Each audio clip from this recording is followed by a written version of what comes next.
Hello students. So in this video we'll be discussing the topic of ellipse. Ellipse को हम revise करेंगे. Okay. So let's start with the basic definition. ठीक है. So focus directrix property से शुरू करते हैं. हमने parabola में भी focus directrix property discuss किया था. So यहाँ पे हम directly वो apply कर देंगे अभी. So as per the focus directrix property हमने समझा था कि what is an ellipse? Locus of a point for which the ratio of the distance ps upon pm is less than 1. That is what we understood. So we had written that ps upon pm, that is nothing but the eccentricity, or this should be less than 1. तो अगर ये less than 1 होगा ratio, then we will get an ellipse. इसका मतलब this is the fixed line और ये point p था हमारा. Let's say this is the focus point s. तो ये ps अपॉन ये pm डिस्टेंस, इसका रेशो अगर लेंगे, ये लेस देन 1 आएगा तो I would get an ellipse. मतलब जो p पॉइंट का लोकस होगा that would be an ellipse, that we already know. So this is for ellipse. So this is as per the focus directrix property. Next क्या है कि with respect to any general 2 degree equation भी discuss कर लेते हैं कि ellipse को कैसे डिफाइन करेंगे. So for a 2 degree equation, and what is the 2 degree equation? That is ax square plus by square plus 2hxy plus 2gx plus 2fy plus c equal to 0. This is the general 2 degree equation. Now for this to represent ellipse, ठीक है, लिख लेते हैं. For this to represent ellipse, अगर इस general 2 degree equation को ellipse को represent करना होगा तो what is the condition that we should be knowing? So the condition is that delta, the delta, first condition is that delta should not be equal to 0, और delta क्या होता है वो हमें पता है. And the second condition is that h square should be less than ab, h square should be less than ab, where delta is the quantity abc plus 2fgh minus af square minus bg square and minus ch square. So as per focus directrix property, हमने ऊपर first point पे लिख दिया definition, and as per the general 2 degree equation this is the understanding of ellipse. Fine. Now will discuss the standard equation. Standard equation क्या होती है and related terminologies. So terminologies will be same as we had discussed in parabola. जो definitions वहाँ लिखी थी same would be applicable over here. So we are writing the standard equation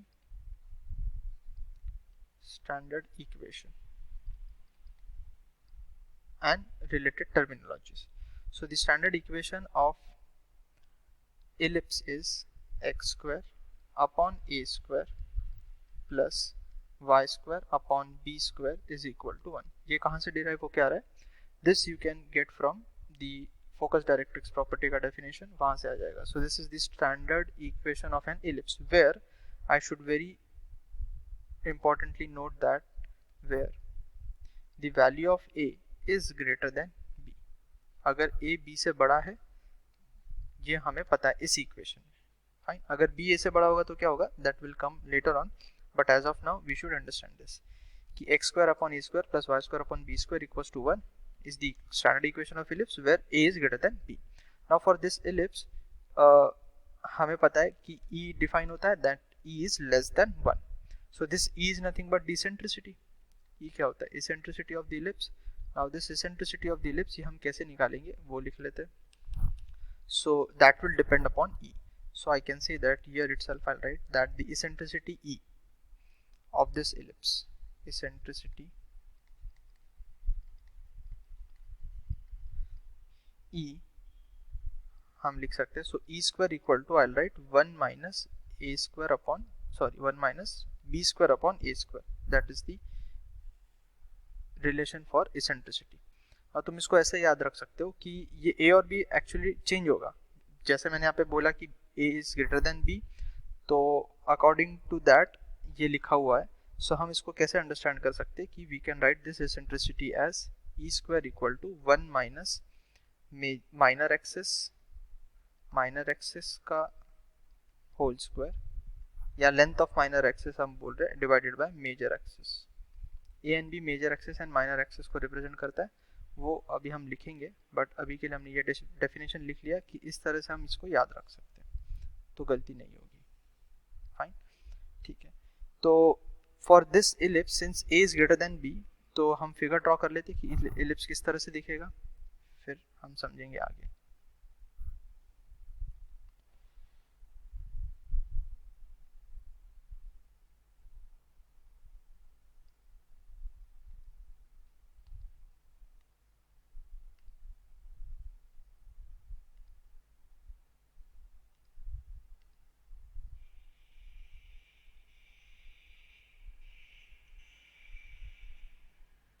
so I can say this is my ellipse, ठीक है। थोड़ा सा right में shift हो चुका है, but no problem. So this is my ellipse. Now for this ellipse there are two foci, एक होगा S2, एक होगा S1, right. So with respect to this point, let's say P, so this distance PS upon PM, so now there are two foci, वो हम अभी आगे जाके समझेंगे कि किस तरह से हमने दो फोकाई लिखे, and then correspondingly there will be two directrix. ये हमारा y एक्सिस है, this is our x axis. So this is one of the directrix and this is the other directrix. Fine, so now हम देख सकते हैं कि ये जो होगा मेजर एक्सिस होगा, this is the major axis for that ellipse what we have written, then this point is nothing but the vertex, इसको मैं A1 कॉल आउट कर देता हूँ, this is vertex A2, इसका कोऑर्डिनेट कितना हो जाएगा, A का कोऑर्डिनेट हो जाएगा A, 0 एंड A2 का हो जाएगा -A, 0, this being the origin. So now A क्या हो रहा है, you should understand A is nothing but, अगर मैं लेंथ ऑफ मेजर एक्सिस देखूंगा, मेजर एक्सिस का लेंथ कितना है, टोटल 2 है, बिकॉज यहाँ राइट हैंड ओरिजिन के राइट हैंड साइड में, लेफ्ट हैंड साइड में, सो 2 है। So corresponding to that I have written A over here. So A हमें समझ में आना चाहिए कि half of length of major axis लिखा हुआ है, और उसी तरह से B क्या लिखा हुआ है, that is this point, this B1 and B2। तो इसको मैं B1 कॉल आउट कर लेता हूँ, this is 0, B and this is B2 0, -B। So with respect to this A and B, तो A ग्रेटर देन B का मतलब क्या हुआ, इस फिगर से अभी हम समझ सकते हैं कि A का लेंथ ज्यादा है, that is length of major axis is greater than the length of minor axis. अगर उल्टा हो जाए तो एलिप्स को, तुम इस एलिप्स को 90 डिग्री से रोटेट कर दोगे तो you will get that. Now in this case this is nothing but the minor axis. Minor axis और मेजर एक्सिस कहां से डिफाइन किया हमने, A बड़ा है तो जो x एक्सिस को हम मेजर एक्सिस बोलेंगे, और अगर B बड़ा हो जाएगा तो y एक्सिस को मेजर एक्सिस बोलेंगे। Okay, so these are the focus. Then ये लाइन थी डायरेक्ट्रिक्स, ठीक है। This is directrix D1, let's say this is directrix D2, D1 and D2 are the directrix। इनका इक्वेशन क्या होता है, डायरेक्ट्रिक्स का इक्वेशन होता है x is equals to a upon e, x is equals to a upon e is the equation of directrix। Similarly इस directrix का equation हो जाएगा x equals to -a upon e। Then focus के coordinate कितना होता है, focus coordinate is a, 0 and इस focus का कोऑर्डिनेट हो जाएगा -a, 0। सिमेट्री है, with respect to origin everything is symmetric, so using the symmetry we should understand this, ठीक है। then फिर हमने एक चीज और पढ़ी थी, that is latus rectum, double ordinate passing through focus, so this is let's say the latus rectum, ठीक है। oh shit, ये हम इसको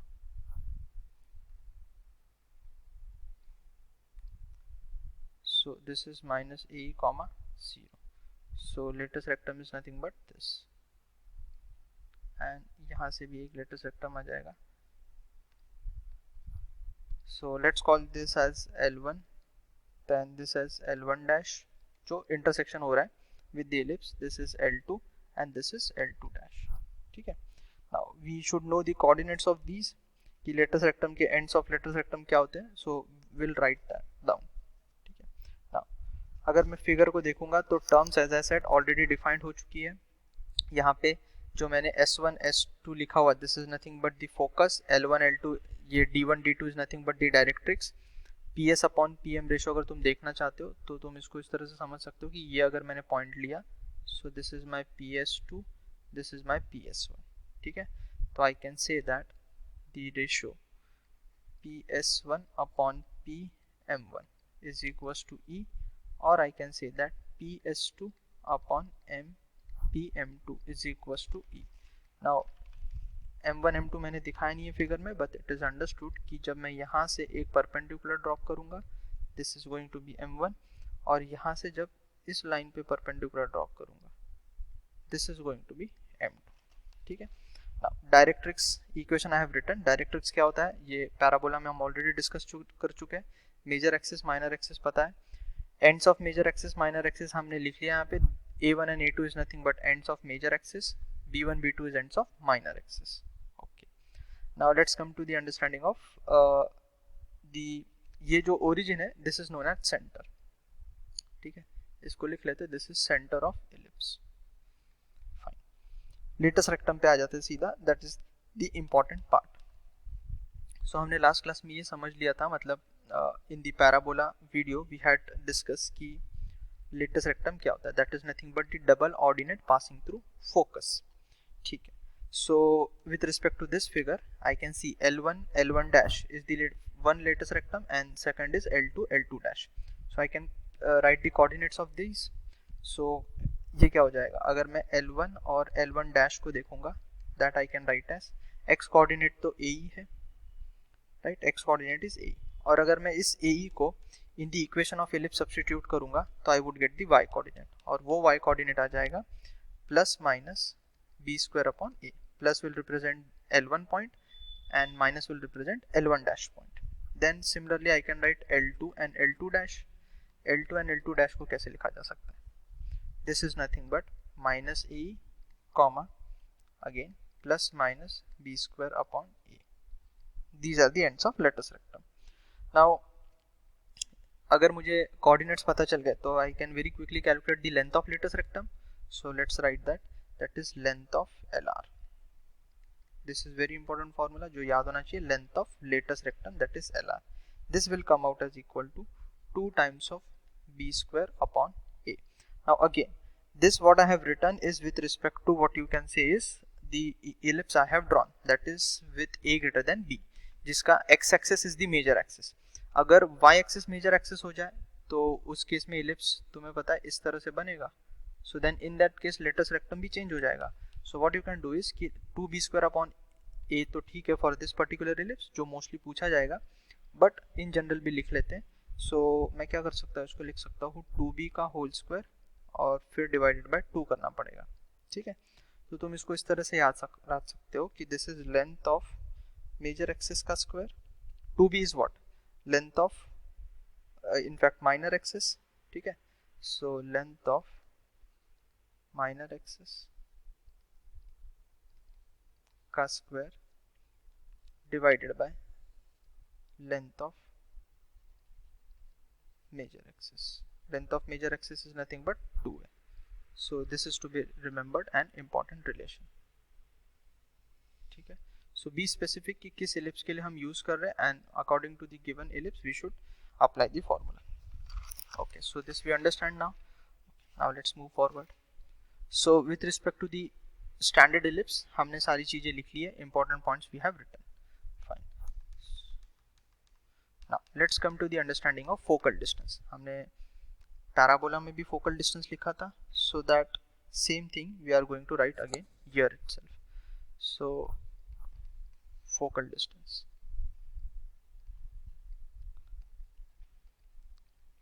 Focal distance क्या था, focal distance was distance of any point from the focus. ठीक है. so in case of ellipse क्या होगा कि ये हमारा ellipse है. now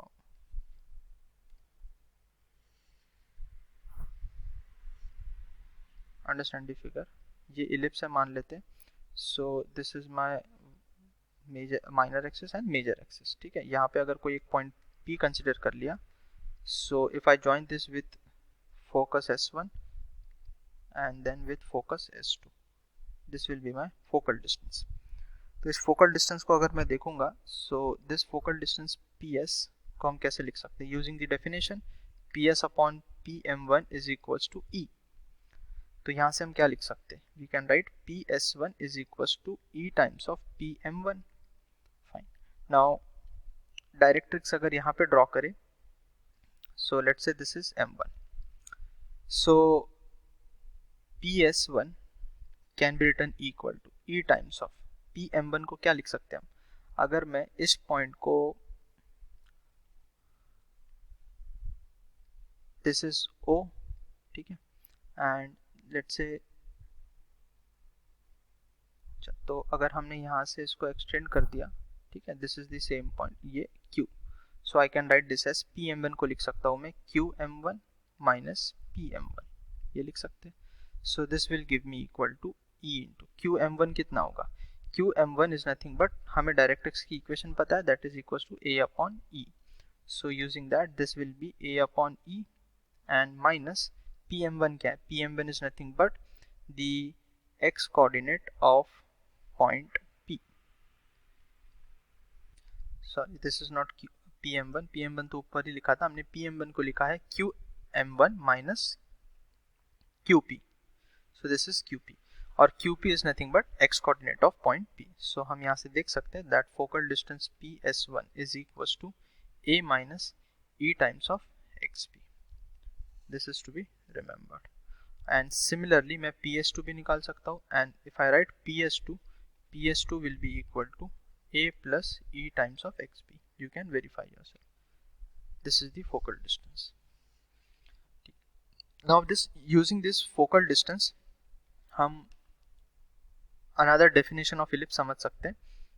So हम focal distance को देखेंगे तो in general मैं PS लिख लेता हूँ, that is A plus minus E times of XP.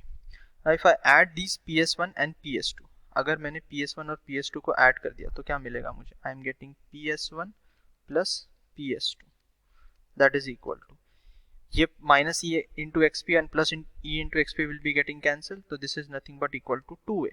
So this is a very important result for ellipse, that is PS1 plus PS2 is equal to a constant, and that constant is nothing but twice the A value, that is equal to length of major axis. So this is also a definition of ellipse, that is locus of a point whose distance, locus of a point, the sum of focal distances will be equal to constant. मतलब I can say that locus of a point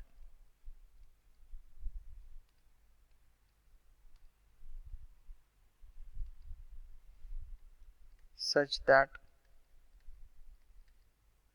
sum of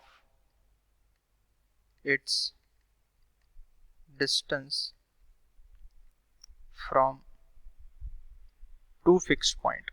Two fixed point कौन से, S1 and S2. तो P is the locus we are talking about and S1 and S2 are the two fixed points we are talking about. This is constant, and that constant is nothing but equal to 2 times of A. This is also a definition of an ellipse. Fine, this is a very important definition to be remembered. Okay. Now अगर हमारा ellipse is, I mean the standard equation of ellipse what we have written is different, in the sense अगर ellipse इस तरह का हो जाए, ठीक है, तो वो लिख लेते हैं अभी. So that would be the next point. Fifth, you can say other ellipse, जिसमें मेरा जो major axis होगा that would be now y axis, ठीक है. So very quickly I'll draw that. This is my y axis, this is my x axis. So that ellipse what we are talking about would be something like this. This is the ellipse we are talking about. Now here, be careful, this is the minor axis now, minor axis, and this is the major axis. ये जो y axis है, this is the major axis. Okay, so minor axis and major axis अभी swap हो चुके. So equation of this ellipse is what? Equation of this ellipse is x square upon a square plus y square upon b square. It's the same thing. The only thing I should understand over here is कि the value of a is less than b now, है ना, b बड़ा है अभी, not a. तो अगर हमें equation of ellipse दे रखा होगा तो I can now understand कि अगर b बड़ा होगा वाई स्क्वायर के नीचे जो क्वांटिटी लिखी होगी बी स्क्वायर, उसको आइडेंटिफाई करेंगे। अगर बी बड़ा होगा सो दिस इज द इलिप्स, और अगर ए बड़ा होगा तो जो हमने पहले डिस्कस किया था that should be the ellipse. So the corresponding फोका है S1 S2, ठीक है। तो इसके लिए अगर मुझे इसेंट्रिसिटी लिखना होगा, ठीक है, this is very important to understand कि इसेंट्रिसिटी कैसे लिखेंगे। इसके लिए इसेंट्रिसिटी लिखेंगे ई स्क्वायर इक्वल्स टू, मैंने क्या बताया था, 1 minus, you go to the formula at written, देखो यहाँ पे लिखा था मैंने eccentricity, yes, 1 e square is equals to 1 minus this square, 1 minus minor axis का square upon major axis. Minor half of minor axis लिखा है मैंने वहाँ पे, ठीक है, वो लेंथ ऑफ माइनर एक्सिस से मत कंफ्यूज हो जाना, ठीक है, माइनर एक्सिस लिखा हुआ है, even if you write length not a problem, but वो कैंसिल हो जाएगा। सो 1 माइनस माइनर एक्सिस का स्क्वायर, तो माइनर एक्सिस यहाँ पे कौन सी है, minor axis is, you can see over here, it is this point and this point, so that has to be A, तो जो लोअर वैल्यू होगा दैट विल बी ए, ठीक है। So this will be 1 minus A square upon major axis यहाँ पे ये है and that point is nothing but B, so 1 minus A square upon B square. So देख सकते हो यहाँ पे कि जो a इज स्मॉलर, तो जो स्मॉलर वाली क्वांटिटी होती है वो न्यूमरेटर में आती है and the larger quantity is coming the denominator. तुम इसको ऐसे भी रिलेट कर सकते हो कि जो इसेंट्रिसिटी होती है for an ellipse that is less than 1, तो since this quantity should be less than 1 तो a square upon b square 1 से छोटा आना चाहिए, ठीक है। Now for this particular ellipse अगर फोकाई लिखना है तो फोकस कैसे लिखेंगे, that is S1, S2, very easily that should be 0, plus minus b into e, ठीक है, b into e होगा अभी, ठीक है, because this is on y axis, 0, b into e and this has to be 0, minus b and all the other things। और importantly latus rectum लिख लेते हैं। अच्छा, अगर डायरेक्ट्रिक्स लिखना हुआ तो डायरेक्ट्रिक्स भी शो कर देते हैं, this is the directrix let's say, और यहाँ पे दूसरा डायरेक्ट्रिक्स आ जाएगा। ये इतना पास नहीं होगा बट अब जिस तरह से फिगर बना है you should understand. The directrix over here would be y equal to minus b by a, y equal to minus b by a, and this directrix would be y equal to b upon e, okay। और length of latus rectum LR, ठीक है, length of LR that will be equal to, क्या लिखाया था मैंने formula याद करो, the formula I had written was length of minor axis का square upon length of major axis। length of minor axis बताओ कितना है, length of minor axis अगर देखोगे तो that should be 2a, ठीक है, 2a का whole square divided by length of major axis is 2b, so ये आ जाएगा 2 times of a square upon b। सो ऊपर में क्या आया था, it was 2b square upon a, यहाँ पे 2a square upon b, so a and b एकदम स्वैप हो रहे हैं। सो बी केयरफुल, मेजर एक्सेस और माइनर एक्सेस से रिलेट करके इसेंट्रिसिटी और लेटेस्ट रेक्टम पे ध्यान रखोगे तो गलती नहीं होगी, सो अंडरस्टैंडिंग ईजी होगा, ठीक है। Now ends of latus rectum भी लिख लेते हैं because that is also important, तो एंड्स ऑफ लेटेस्ट रेक्टम भी लिख लिया मैंने, ends of LR for this particular ellipse.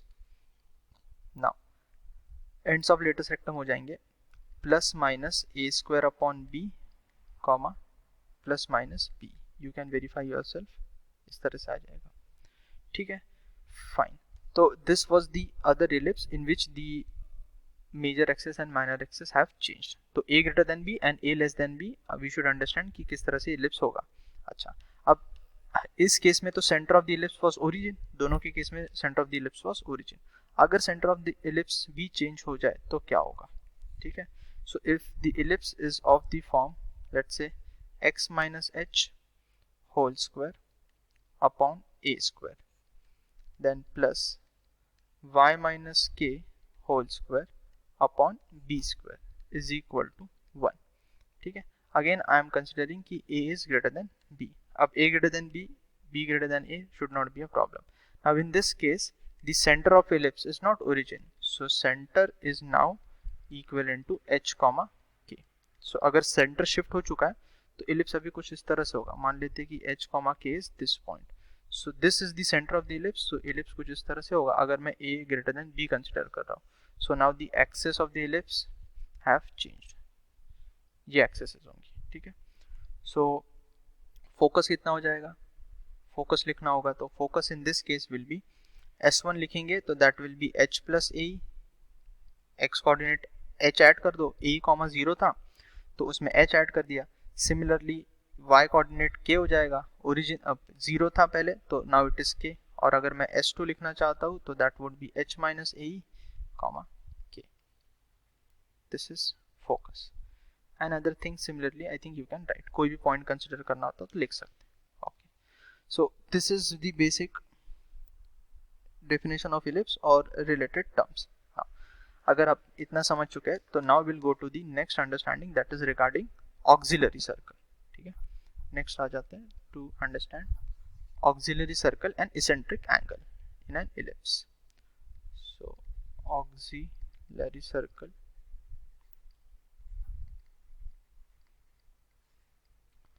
and eccentric angle. Fine. So what is this auxiliary circle and eccentric angle? So auxiliary circle is nothing but it is a circle drawn with respect to an ellipse by taking its major axis as the diameter. ठीक है, तो बोलने का मतलब इतना ही है कि पहले फिगर बना लेते हैं। Okay, so this figure should be good enough to understand. देखो, ये x axis and this is my y axis. Now ये जो equation of ellipse हम यूज कर रहे हैं यहाँ पे वो लिख लेते हैं हम यहाँ पे, the ellipse we are writing is x square upon a square plus y square upon b square equal to 1. ठीक है, this is the ellipse. Now with respect to this ellipse, ये हमें पता है this is the vertex of the ellipse, ये हो जाएगा a, 0 and this is minus a, 0. तो अगर मैं major axis, x axis is the major axis, अगर मैं मेजर एक्सिस को, लेंथ ऑफ मेजर एक्सिस को अगर डायमीटर कंसीडर करूं, सेंटर ऑफ द इलिप्स को centre of the circle assume करूं, radius as equals to half of major axis, तो जो सर्कल बनेगा वो इस तरह से बनेगा जो यहाँ पे हमने ड्रॉ कर रखा है। This circle is nothing but the auxiliary circle. ठीक है, सो इसको हम क्या बोलते हैं, this is auxiliary circle. So auxiliary circle is nothing but a circle drawn with respect to an ellipse by taking its major axis as diameter. ठीक है, now if you understand this, तो अगर मैंने कोई एक पॉइंट कंसिडर कर लिया, let's say on this, ठीक है, एंड यहाँ से अगर मैंने एक परपेंडिकुलर ड्रॉप किया, ठीक है, दिस इज परपेंडिकुलर, तो ये लाइन यहाँ पे इंटरसेक्ट करेगी इलिप्स को, let's say this is P and this is Q. Now if I join this origin to Q, तो ये जो एंगल बन रहा है यहाँ पे, this angle is nothing but the eccentric angle, this is the eccentric angle for the ellipse. ठीक है, वो लिखेंगे अभी। और अगर मुझे पैरामीट्रिक पॉइंट लिखना होगा ऑन द इलिप्स, तो पैरामीट्रिक पॉइंट ऑन इलिप्स भी मैं यही समझ सकता हूँ, that will be P point, that will be A cos theta comma B sin theta. तो सबसे पहले मैंने क्या बोला कि theta is the eccentric angle over here, ठीक है, eccentric angle, and this will lie from 0 to pi, लिखने की जरूरत नहीं, अंडरस्टूड है। And if I want to right parametric point on ellipse, parametric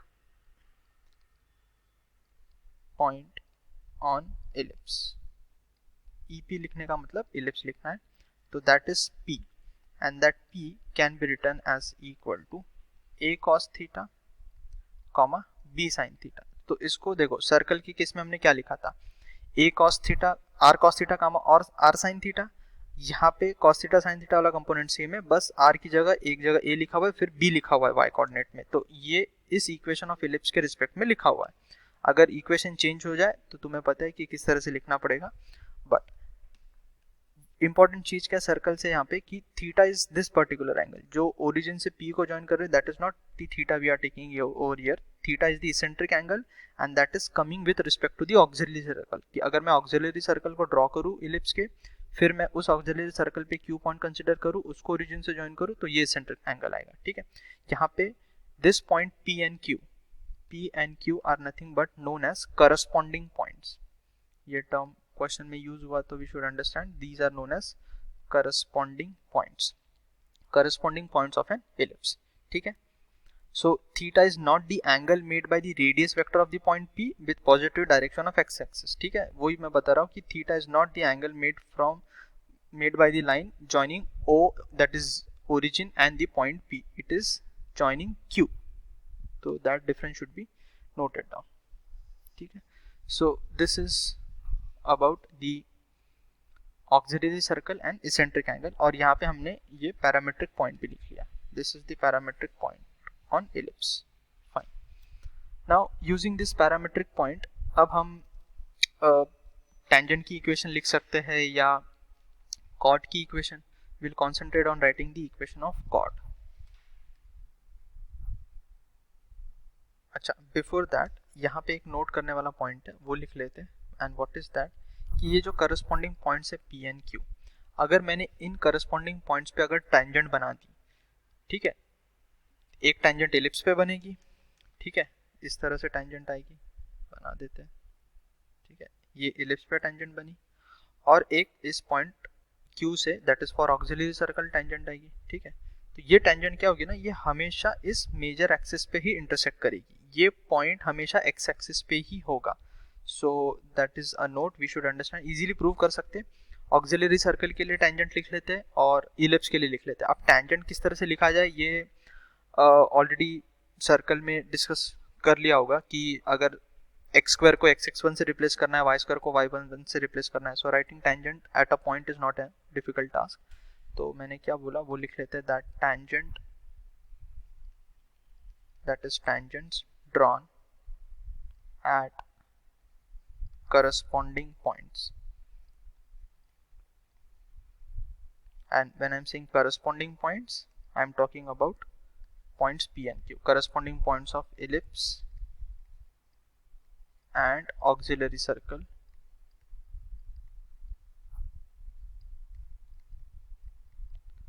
intersect on major axis, ठीक है, this will intersect on major axis। okay, now अभी हमें parametric point पता चल गया, तो will now write next as equation of the chord joining the 2 points। so next we'll try to write down is, that is point number 8, equation of chord joining, मैं लिख लेता हूँ θ1 एंड θ2। जब मैंने θ1 θ2 लिखा, इसका मतलब I am talking about the eccentric angle. तो दिस इज द केस, मान लेते ये इलिप्स है हमारा, ठीक है, and for this ellipse this is the chord, तो इसके लिए मान लेते कि द इसेंट्रिक एंगल इज θ1, तो वो θ1 लिख लिया, and this is point B, इसके लिए eccentric angle is let's say θ2। So this equation of chord AB using 2 point form तुम लिख सकते हो। A का कोऑर्डिनेट पता है तुम्हें, A कोऑर्डिनेट कितना हो जाएगा, A coordinate will be equation of ellipsis, again and again I won't write now, this is x square plus x square by a square plus y square by b square equal to 1। So A coordinate will be a cos θ1, b sin θ1, and similarly B का coordinate कितना हो जाएगा, a cos θ2, b sin θ2। तो जो cord AB का equation है वो मैं डायरेक्टली लिख रहा हूँ, and that should be remember, that will be in case of circle भी इसी तरह का फॉर्मेट आया था, so you can relate with that, तो याद रखने में it would be helpful. x by a into cos θ1 plus cos θ2 divided by 2 प्लस y by b into sine θ1 plus θ2 by 2 is equal to cos of θ1 minus θ2 by 2. So this is the equation of chord AB. This should be remembered. Circle में भी exactly same लिखा था, so you can relate that. In case of parabola हमने parameter t के terms में calculations की थी सारी, और formulations किए थे। So in case of parabola 80 square 280 parametric point use किए थे। In case of circle and ellipse in terms of theta we are doing it. Fine, ठीक है। Now next,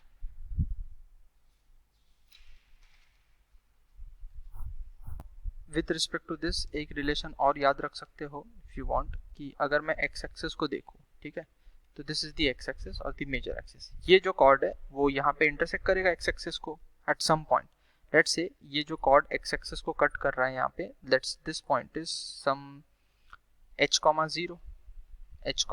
0, तो I can write a relation which will relate this h, the chord intersecting x axis, वो point के respect में there is a relation and that relation is कि tan theta 1 क्या है upon 2, ये आ जाएगा थीटा 1 क्या, अभी ऊपर इक्वेशन ऑफ कॉर्ड में समझ लिया हमने, theta 2/2 this is equal to h minus a upon h plus a, और h क्या था, where the chord is intersecting the x axis, so accordingly you can relate it.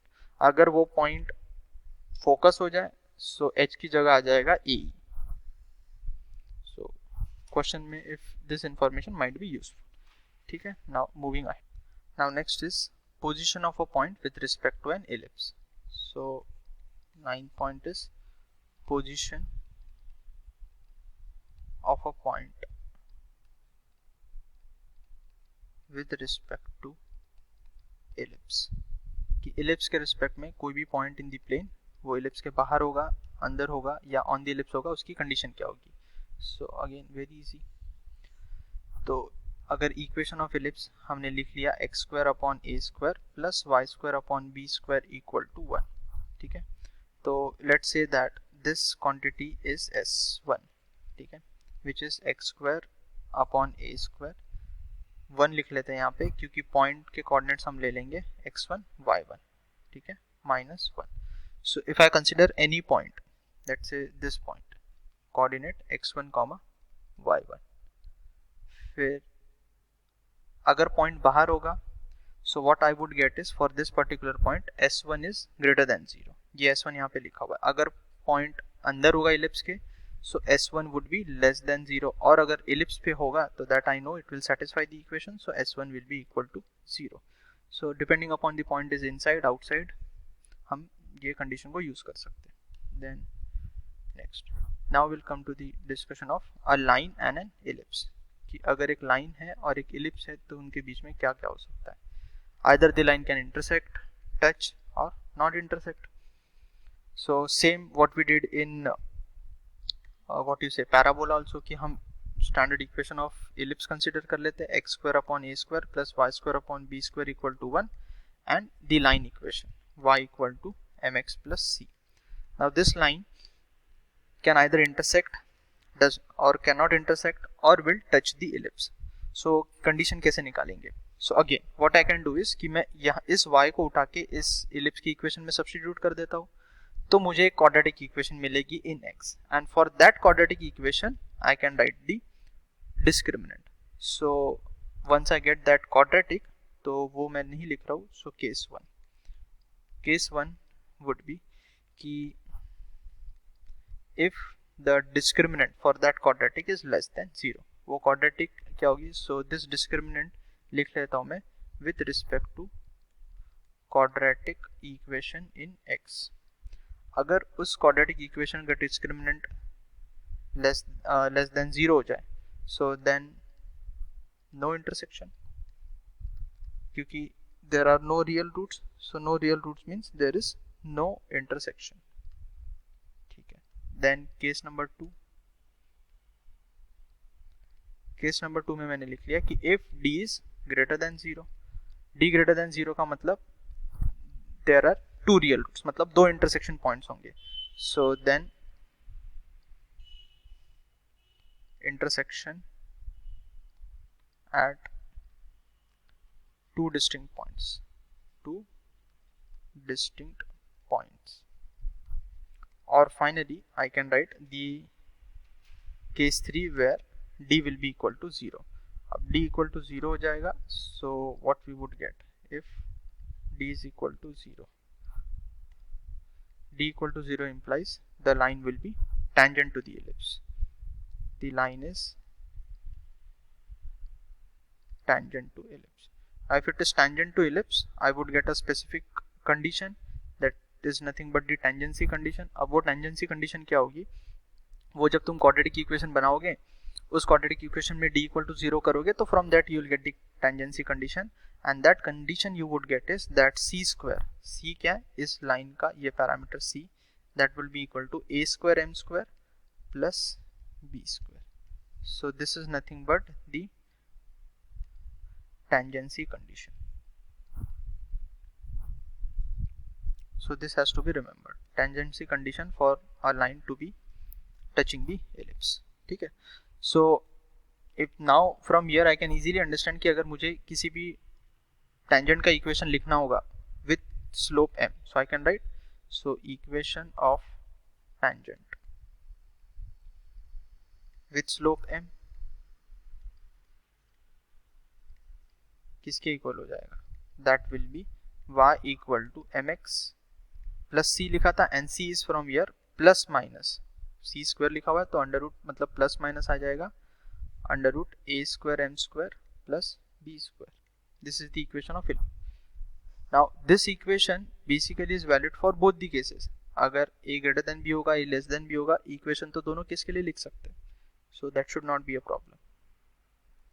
Fine. ठीक है. Now मान लेते कि ये जो tangent है, this is passing through some point h, k. ठीक है. So this tangent what we have written over here, ठीक है, इसको नाम देते equation 1. So what I am saying is कि let equation 1 pass through h, k. अगर ये h, k से पास हो रही है, then what I can say is कि h, k will satisfy this, so that is k equal to mh plus minus under root a square m square plus b square. Same thing we had done in parabola also. So यहाँ से बस इतना ही बताना है कि यहाँ से हमें एक quadratic equation in m मिलेगा and that is h square minus a square into m square minus 2hk into m plus k square minus b square equal to 0. So this is a quadratic equation in m. तो ये मुझे क्या बता रहा है कि इसके दो रूट्स होंगे, तो मतलब दो टेंजेंट्स पॉसिबल है. So maximum I can say that there are two tangents possible to an ellipse. Maximum two tangents can be drawn. ठीक है. नाउ अब यहां से हम एक और चीज समझ सकते हैं कि मान लेते कि जो टेंजेंट्स दो बना सकते हैं हम, वो परपेंडिकुलर हो जाए. ठीक है. If the two tangents are perpendicular, तो I would write what I am saying is कि if tangents drawn from h, k, if tangents drawn from this point P, h, k are let's say mutually perpendicular. अगर mutually perpendicular हो जाएंगे तो इसका मतलब the product of their slope should be equal to -1.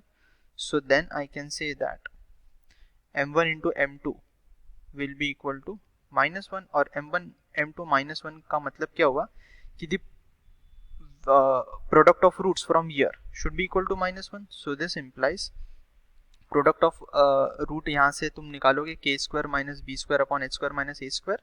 तो जो तुम्हें यहाँ पे रिलेशन मिलेगा उससे तुम्हें यहाँ से ये पता चलेगा कि the locus of that h, k will be a director circle. ठीक है. So this implies that locus of P is director circle. This is a director circle with radius. m1 m2 equal to -1 करके देखो तो यहाँ से radius आ जाएगा of that director circle under root of a square plus b square. ठीक है. So when the tangents are mutually perpendicular, the point of intersection has a locus which is a director circle, and equation of that director circle will be x square plus y square is equal to a square plus b square. So this is the director circle for ellipse. Draw कैसे होगा, तो I think अगर rough figure बनाना है तो मान लेते ये ellipse है. ठीक है. सो मान लेते कि यहाँ टेंजेंट बनाई, यहाँ टेंजेंट बनाई, और एक केस ऐसा बना लेती, यहाँ टेंजेंट है and this is the tangent. ये म्यूचुअली परपेंडिकुलर है. So this circle will be something like this. Radius तो ऑब्वियसली एलिप्स के एक्सिस से बड़ा होगा. नॉट वेरी इंपॉर्टेंट बट ठीक है. Okay. So this is with respect to tangency condition. तो ये टेंजेंसी कंडीशन एंड इक्वेशन कैसे लिखते पता होना चाहिए। Now again will go to the understanding कि टेंजेंट का इक्वेशन कैसा लिखा जाए और नॉर्मल का इक्वेशन कैसे लिखते हैं, ठीक है। So next will write this, we can do very quickly, tangent and normal, tangent and normal. तो अगर मुझे टेंजेंट का इक्वेशन लिखना हो, सबसे पहले टेंजेंट की बात करेंगे। तो जितना भी हमने डिस्कस किया, we will be writing for the ellipse x square upon a square plus y square upon B square. इस इलिप्स के लिए हम इक्वेशन ऑफ टेंजेंट लिख रहे हैं। तो पहला तरीका क्या हो जाएगा लिखने का, the first way would be कि अगर मुझे एट x1 y1 लिखना है, तो ये तो हमने सर्कल में पढ़ लिया था कि किसी भी कोनिक को at x1, y1 where x1, y1 is the point on the ellipse, उस पॉइंट पे अगर इक्वेशन ऑफ टेंजेंट लिखना है तो x स्क्वायर को x1 से रिप्लेस कर दिया और y स्क्वायर को y1 से रिप्लेस कर दिया, तो आ गया एक linear relation in x and y which will represent a straight line and that is nothing but the required equation of tangent. यहाँ पे बस नोट कर लो कि ये जो स्लोप होगा इस टेंजेंट का, that is minus b square upon a square into x1 upon y1। बस नोट करने के लिए बोला है, याद नहीं किया तो भी कोई प्रॉब्लम नहीं। सेकंड क्या लिख सकते हैं हम, at any point parametric point लिख लेते हैं, a cos theta comma b sin theta. Now this is also a point on ellipse, तो ऊपर की इक्वेशन में इसमें कोई भी डिफरेंस नहीं आएगा, सिर्फ x1 की वैल्यू हमें यहाँ पे a cos थीटा रखना है। So that will be x upon a cos theta plus y upon b sin theta equal to 1। फिर तीसरा तरीका क्या, अभी स्लोप m के साथ ऊपर ही लिखा था, तो that is equation of tangent with slope m। दो टेंजेंट बन सकती है, यहाँ पे पॉइंट ऑफ टेंजेंसी नहीं पता, ठीक है। तो ये तो किसी भी बाहर के पॉइंट से टेंजेंट का इक्वेशन लिखना होगा तो इसका यूज कर सकते हैं, mx plus minus under root a square m square plus b square. Fine, ठीक है। Now point of intersection of tangents भी लिख लेते हैं। You can remember that in case of circle भी तुमने पढ़ा होगा कि point of intersection of tangents in terms of parametric point किस तरह से लिखा जाता है। So same thing I will write over here now, similar kind of a thing, that is point of intersection of tangents drawn at theta 1 and theta 2 can be given as, इसको कैसे लिख सकते हैं, that point of intersection let's say P will be a times of cos theta 1 plus theta 2 by 2 divided by cos theta 1 minus theta 2 by 2, and y coordinate will be b sin theta 1 plus theta 2 by 2 divided by cos theta 1 minus theta 2 divided by 2, ठीक है। So this is the point of intersection. Basically ये अगर tangent है, ये अगर tangent है, तो this is the intersection point P। यहाँ पे एंगल थीटा है, यहाँ पे एंगल थीटा 2 है, that is the eccentric angle in case of ellipse, ठीक है। So tangent and that's point of intersection. फिर आ जाते हैं नॉर्मल पे। तो अगर टेंजेंट लिख लिया तो नॉर्मल को स्पेसिफिकली याद रखने की जरूरत नहीं पड़ती है, इफ यू अंडरस्टैंड इट, ठीक है। तो सबसे पहले एट x1 y1, सो एट x1 y1 अगर लिखना है तो वो स्लोप जो लिखा था उसका यूज कर लो अभी, कि y माइनस y1 is equal to slope times of, and that slope was b square upon a square minus b square upon a square into x1 upon y1। तो यहाँ पे सब्सटीट्यूट कर दो विद अ रेसिप्रोकल है ना minus sign, तो a square y1 upon b square x1 into x minus x1, ये आ जाएगा, ठीक है। इसको सिंप्लीफाई कर लोगे तो आई थिंक मैं सिंप्लीफाइड फॉर्म में लिख लेता हूँ, जो याद होना चाहिए, ये तो मिटा देते हैं। सिंप्लीफाइड फॉर्म में जो आएगा निकल के, that should B a square x upon x1। तो मैं उसको ऐसा याद रखना कि हमने टेंजेंट के केस में क्या लिखा था, x x1 upon a square, तो यहाँ पे ए स्क्वायर और x1 को इंटरचेंज कर दिया और प्लस की जगह माइनस आ गया और वहाँ पे फिर से बी स्क्वायर और y1 को इंटरचेंज कर दिया and on the right hand side वहाँ पे 1 था, यहाँ पे आएगा a square minus b square. This is the way you can understand. फिर second, at any parametric point a cos theta comma b sin theta. So here how can I write the tangent? Same x1 को और y1 को हम substitute कर देंगे. So now I'll directly write the simplified form, that is ax into sec theta आ जाएगा minus by into cosec theta and that is equal to a square minus b square. ऊपर के equation को मैंने simplify करके लिखा हुआ है by putting a square and a cos theta and b sin theta. ठीक है. So this is how you can write the normal. Now इसमें normal with slope m I don't think जरूरत पड़ेगी, so no need to write that specifically. Now next, equation of pair of tangents and what you say chord of contact, वो circle में जिस तरह से लिखा जाता है that is valid for all the conic sections, मतलब पैराबोला, एलिप्स एंड हाइपरबोला के लिए वैलिड होता है. So लिख लेते हैं, just I give the equation, that is equation of pair of tangents. किसी भी पॉइंट P से अगर मुझे पेयर ऑफ टेंजेंट्स का इक्वेशन लिखना है तो that pair of tangents equation is given by SS1 is equal to T square and SS1 equal to T square circle से you should have the idea कि क्या होता है. ठीक है. Then if I want to write equation of what you say chord of contact, equation of chord of contact. chord of contact everyone should be knowing कि जो दो tangents ellipse को बनाए उनका जो point of tangency को join करने वाला line होगा that will be chord of contact. chord of contact equation is given as t equal to 0. t is nothing but linear relation in x and y जो x square को x1 से replace करने से आ जाता है and similarly. And then finally equation of chord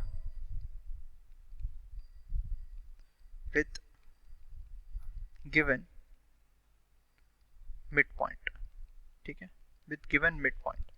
तो given midpoint का मतलब क्या हुआ कि मुझे अब chord का midpoint पता है, जो भी chord होगा ellipse का उसका midpoint पता है.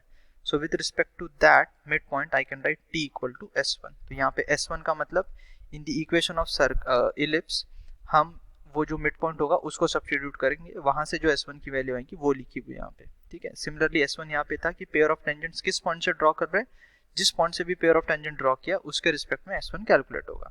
ठीक है. This is something you already know. ये पैराबोला, एलिप्स और हाइपरबोला सबके लिए वैलिड है, सर्कल के लिए वैलिड है. Fine. Now next will discuss some important results for ellipse which you should remember. So properties और रिजल्ट्स जैसे पैराबोला में लिखे थे उसी तरह से विद रिस्पेक्ट टू टेंजेंट बोल सकते हो, what ever it is. So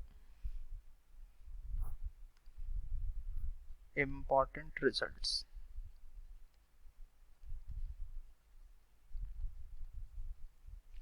for ellipse. ठीक है. Now in important results, result number R1. So result number 1 is कि the foot of perpendicular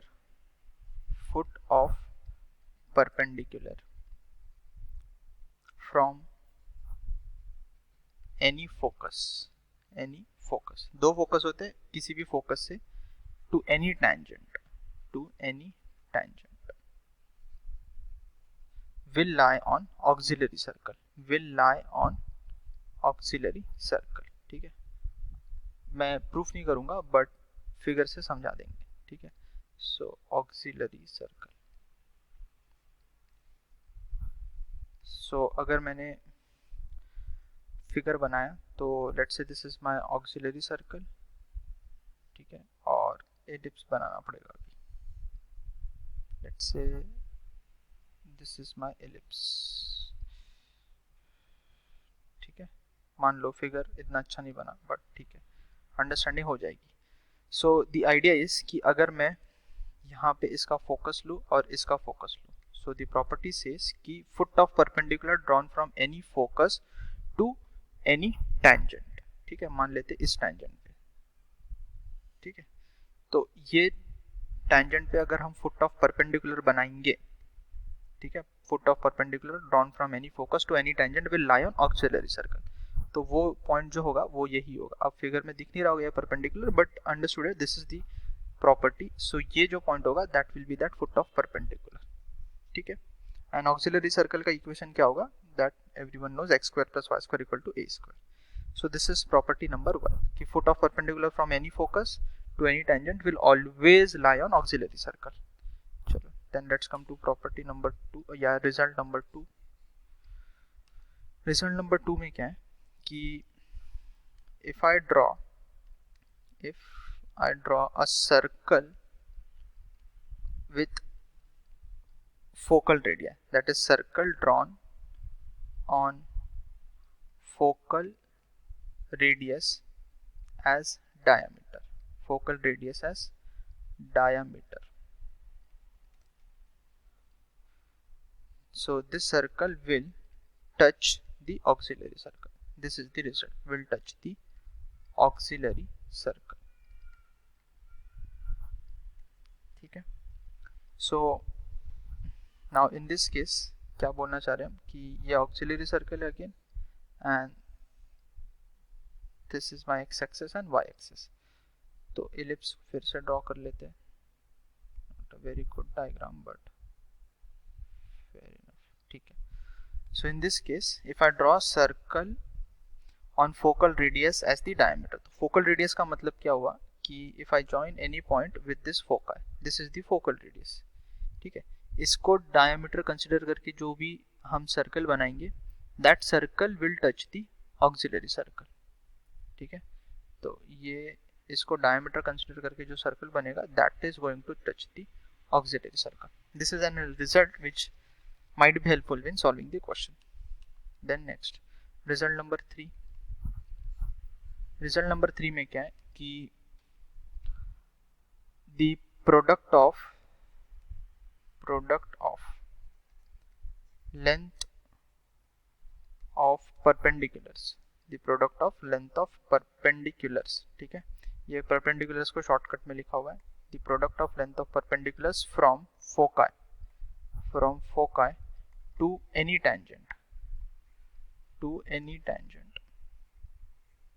is constant. To any tangent is constant and this is important and equal to, ये property important है, and equal to square of half of minor axis, that is I can say b square. अगर मेरा standard ellipse है तो so the idea over here is कि अगर ये ellipse है तो with respect to this ellipse if I see the product of length of perpendiculars from foci to any tangent, मान लेते हैं ये tangent है. ठीक है, so from the focus if I drop the perpendicular, ठीक है, ये perpendicular and this is the perpendicular. So the product of this, इसको P1 बोल देते हैं, इसको P2 बोल दिया मैंने. So this is S2, this is S1. So this P1 into P2, ये P1 into जो P2 होगा that will be equal to B square, that is square of half of minor axis. अगर ellipse को उल्टा कर दे, अगर rotate कर दे 90 degree से जिसमें B will be greater than A, then result accordingly change हो जाएगा. ठीक है, then this is result number 3. then result number 4. Result 4 says कि the harmonic mean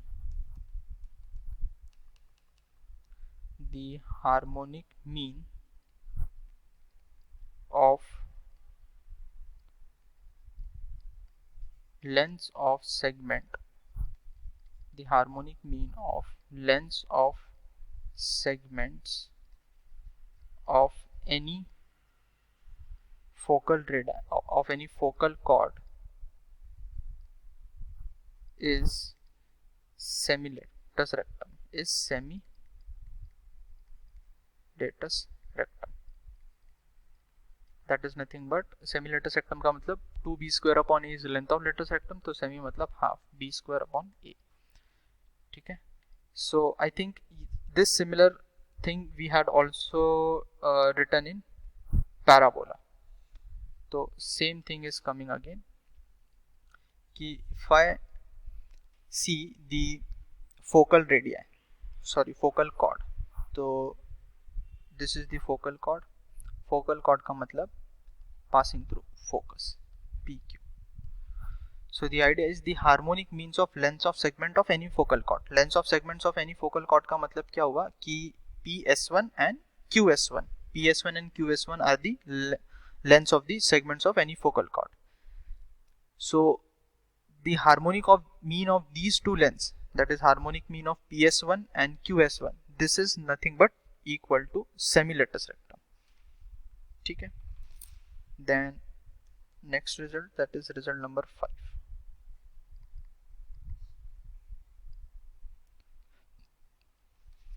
Result number 5 is कि intercepted portion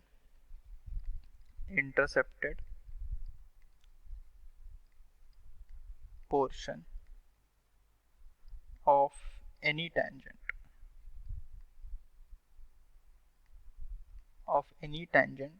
between the point and directrix, will make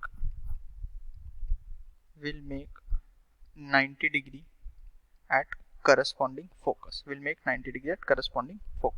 Now again similar thing हमने parabola में भी discuss किया था in important properties.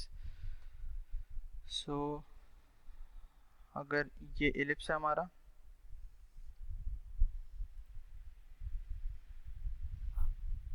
ठीक है. So intercepted portion of any tangent, तो ये tangent draw कर लेते हैं. So intercepted portion of any tangent between the point and directrix. ठीक है. तो between the point and directrix का मतलब ये directrix and this is the directrix, let's say. So this is the intercepted portion जो अभी मैं green में shade कर रहा हूँ. The intercepted portion of any tangent between the point and the directrix. तो ये point है and this is the intercepted portion. ये एक length हुआ and this is the another intercepted length. So the property is saying between the point and directrix will make 90 degree at corresponding focus. तो इस length के corresponding focus क्या है? This is the focus. तो यहाँ पे ये 90 degree का angle बनाएगा. And with respect to this length, the corresponding focus is this. तो यहाँ पे ये 90 degree का angle बनाएगा. This is 90 degree. So this is S1 and S2. ठीक है. This is result number 5. Then finally result number 6, and that is again reflection property. So this same reflection property हमने parabola में भी discuss किया था. So same reflection property. So in reflection property क्या है कि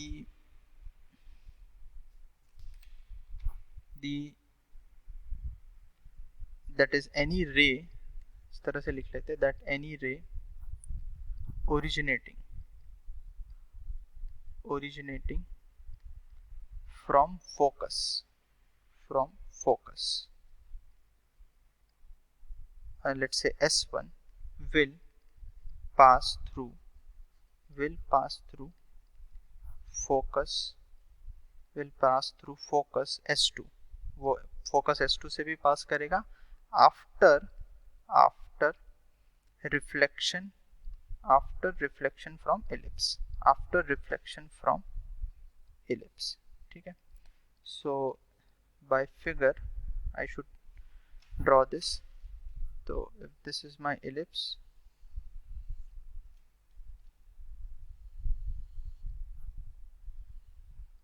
ठीक है. So क्या हो रहा है कि अगर मैं कोई एक रे कंसिडर करूं which is originating from focus S1, तो ये S1 से originating रे ये ellipse को यहाँ पे hit करेगा, and then after hitting this ellipse at this particular point, यहाँ से originate हुआ, ये यहाँ पे हिट करने के बाद this will pass through the focus S2, यहाँ पे जो फोकस S2 होगा इससे भी पास करेगा. सो this is, so that is basically nothing but coming from the idea of that कि angle of incidence is equals to angle of reflection. अब ये ऐसे चलते रहेगा. मान लो कि अगर मैंने S2 को बोला तो यहाँ से जो रे होगा ये इसको हिट करेगा, then again it will pass through S1. ठीक है, फिर यहाँ पे हिट करेगा, then it will again pass through S1. तो the idea is कि जो फोकस से रे ओरिजिनेट हो रहा है, it hits the ellipse यहाँ पे कोई पॉइंट P पे, and then it passes through the another focus. So now this is coming from the idea that कि अगर मैं यहाँ पे एक नॉर्मल ड्रॉ करूँ, ठीक है, ये नॉर्मल ड्रॉ करूँ, ये angle of reflection equal to angle of incidence वाला कॉन्सेप्ट समझ में आता होगा तुमको from physics. So the idea is कि ये जो नॉर्मल होगा, this angle and this angle will be equal, that is why this is happening, that is angle of incidence equal to angle of reflection. So this is the normal at that point P and this is the tangent. तो तुम इसी को इस तरह से भी लिख सकते हो, लिख देता हूँ in language, that the angle between focal radii, angle between focal radii. तो फोकल रेडियाई का बीच का एंगल मतलब ये वाला एंगल की बात चल रही है, ठीक है. This is bisected, the angle between focal radii of a point is bisected by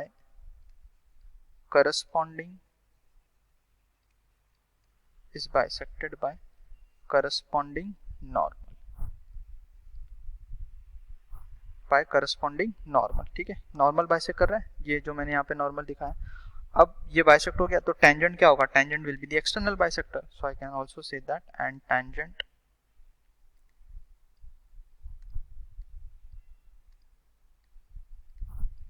will be external